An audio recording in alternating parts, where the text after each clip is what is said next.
Welcome to the Gospel Rescue Mission. We are the Miller Family Center for Life Change. This is not a shelter that you're staying at. This is a place where you can choose today. You can decide to experience a whole new life. Our purpose, our desire is to help you rediscover your purpose, so that way you can live a God-dependent, contributing lifestyle that will make the world a better place. So everything we do, all of our guidelines that were written initially and then updated each year by our shelter guests, so that way they can fulfill that mission, is what we're going through today. So you know what's expected of you here at the Gospel Rescue Mission. So guidelines. First, every guest who comes in must show an ID within 14 days of arrival at the mission. So sometime in the next 14 days, we just need to verify you are who you say you are. It can be expired. It doesn't really matter as long as it has a picture of you and is a legitimate ID of some kind. That's what we're looking for. We want to complete, you will choose to complete your daily chores to include cleaning your personal space. So you'll be assigned chores, you'll be on work teams.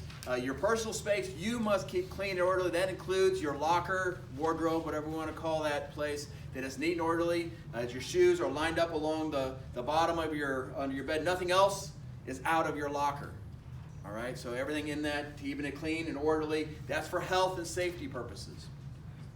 You will complete your initial assessment by the end of the 7th day. So you make sure you get with either a men's director or women's director, whichever is the most appropriate for you, and that you will get started with that process by the end of the 7th day, and there will be a complete contract requirements as assigned. You're going to complete any of those requirements that come up, 3, 4, 5, whatever that person assigns you, you're going to complete them to extend your stay. These are all in agreement with you, so that way we can do this. This is a contract, so if you don't complete your contract, you'll be exited because you didn't complete your part of the contract. It's not because we don't love you, not because we don't care about you, but we want to help you move from the left side of that assessment to the right side of that assessment. We want to see you succeed and get to where you're a completely independent and a contributing member of society. So on your guidelines, I'm going to switch over to the right side right now. I'll come back to the expectations here in a moment. We'll talk about safety. Safety is important. We will report all emergencies or incidents to staff immediately. You see something going on, something that makes you feel unsafe, make sure you report that to staff so we can address it in some capacity. We do not invite or bring anyone not staying on the mission on site. That person may seem really nice. I've worked with a lot of domestic abuse victims, and their abusers are almost always very polite, innocent seeming sort of person, but behind closed doors they change. You don't know who you're inviting on, so unless they have a badge on, don't invite them in. Public displays of affection are not allowed on site regardless of marital status. So you might be in love, but no huggy, no kissy, none of that, even if you have a wedding ring while you're here. Confidentiality. We do not talk about other guests to anyone, including anyone who comes looking for them at the mission. Direct any of those questions to staff. Again, some men and women who come in here are in hiding. This is for men as well as women. In order to protect their identity, ignore that they even exist here. So that way you're not accidentally telling somebody. We want them to keep looking out in the world. If they don't know that their victim is here, I want them to keep looking. And you can help us pull that off by not admitting who's here. If you happen to have children, those children always need to be with you. You can't leave them and just go for a walk or any of those things. You need to watch your children at all times. All right, GRM is a tobacco vape-free campus. If I choose to use tobacco or vape items, I will do so at least 2 blocks away from GRM. We'll get you a map as soon as this meeting's over with, so that way you can see where that is. But you need to be at least 2 blocks away. All right? This is a change from where we previously were. You can have your items with you on site. When we do the locker searches, we're looking for food and some of those things. I can't have that still. But if you have your tobacco products, you won't be chased out. Most we're hiding it anyway, so it's not a big change. But you do need to get at least 2 blocks away before you do that. Additionally, I choose to respect GRM neighbors by not loitering in front of their houses and businesses in the neighborhood. See, not only 2 blocks away, but don't sit in front of somebody's porch and enjoy your smoke there. That's not appropriate. That's not polite. And they will call the police, as the place across the street has already done for some of you. Some of you got away before they showed up, but that is something they will be prosecuting across the street. So make sure you stay away from those places, all right? So no smoking within 2 blocks. Again, we'll get you that map. Health. We ask you to practice good hygiene, shower daily, wash your hands regularly. You know, we have sickness that runs through this place fast. We can limit some of that by washing hands. We also washing handles, all those sort of things, keep the germs down. We also ask you to launder your clothes and bedding regularly. You can turn your bedding in, we'll launder your bedding, but your own personal clothes have to go to the laundromat in the neighborhood or somewhere else. All right, we ask you, as far as health, alert staff to any contagious conditions or open wounds. Just let us know, hey, by the way, I'm HIV positive, or by the way, I have whatever illness you might have that might be contagious. We just need to know about it. We're not going to make an announcement saying, hey, stay away from Rich because he's got this disease. We're not here to shame you, but we need to know about it so we can take some precautions, keep people safe, and again, not spread diseases. Right, we, as far as health goes, also stay out of other guests' rooms and only sit or lie on your own bed. So don't be laying around somebody else's bed, climbing in, so you can mess it all up or wet in their bed. That's actually happened here. Don't do those things. Just stay off of their bed. There's no accusations there. All right, community living. If you have kids with you, actively parent your children according to the standard of Christ-likeness. If you want to know what that means, Sandy can help you with that. Tammy can help you with that. Raising our kids as Christ would have raised kids is a great way to just do that process. Community living, respect mission property, clean up after yourself when using any of the facilities. Wipe off the sink. If you accidentally pee on the floor, clean it up. Don't expect, somebody else to get it for me. That's a bad attitude. All right, community living, do not touch or borrow other guests' belongings. Comes back to that no stealing sort of idea. Dress modestly every time you leave your room. Quiet time starts at 10:15 to include no electronics. This is so some of us older folks who go to bed at 8:30 have a chance to get some sleep. Mission is not responsible for lost or stolen property, but I choose to report incidents of lost or stolen items immediately to staff. The sooner we know, the sooner we can find out who it is that's stealing. So make sure you get that taken care of and report it to us.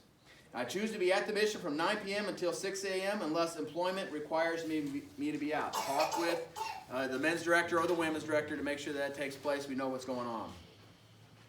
All right, so come back to these expectations.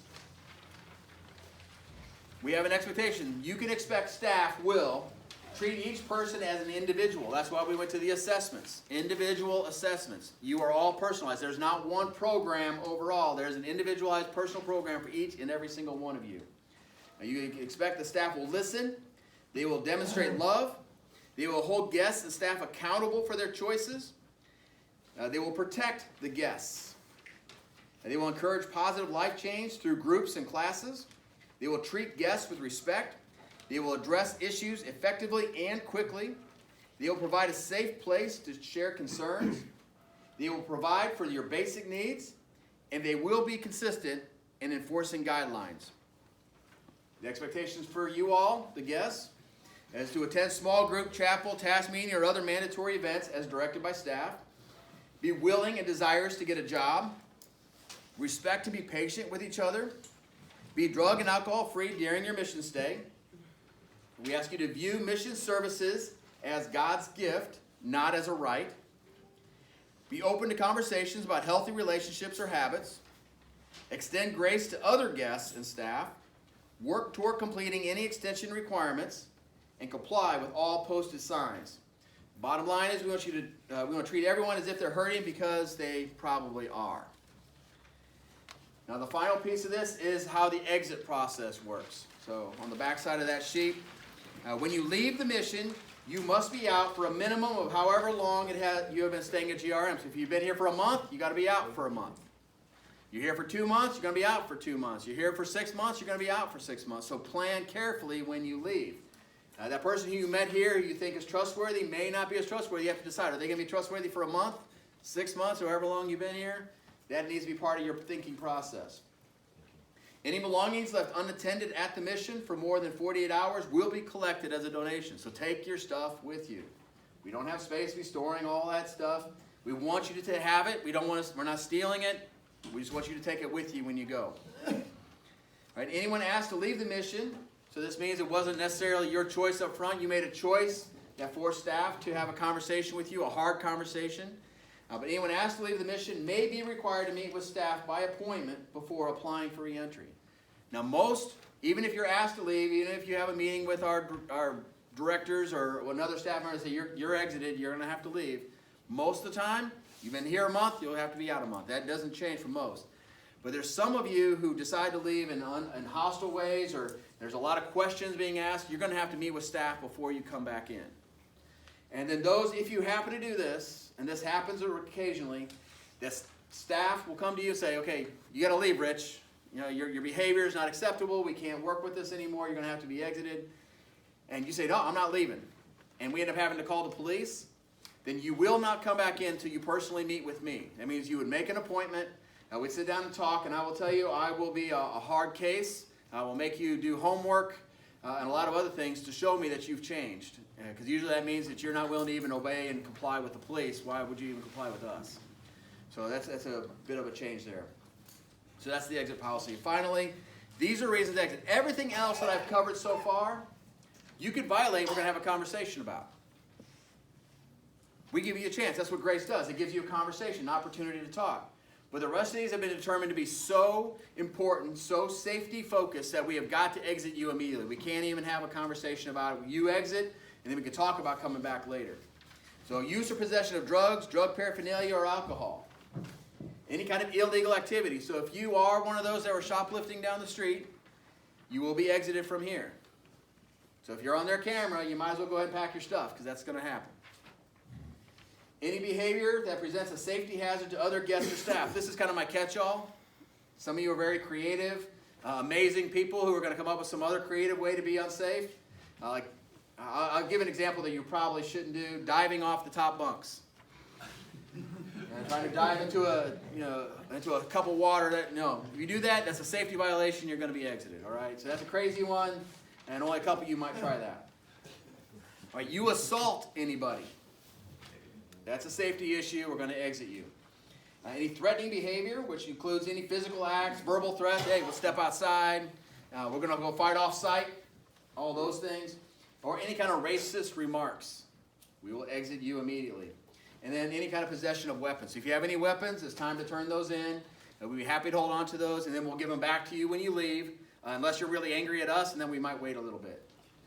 So you're not so angry at us, then we'll give you your weapon back. All right, so we can go ahead and stop the video.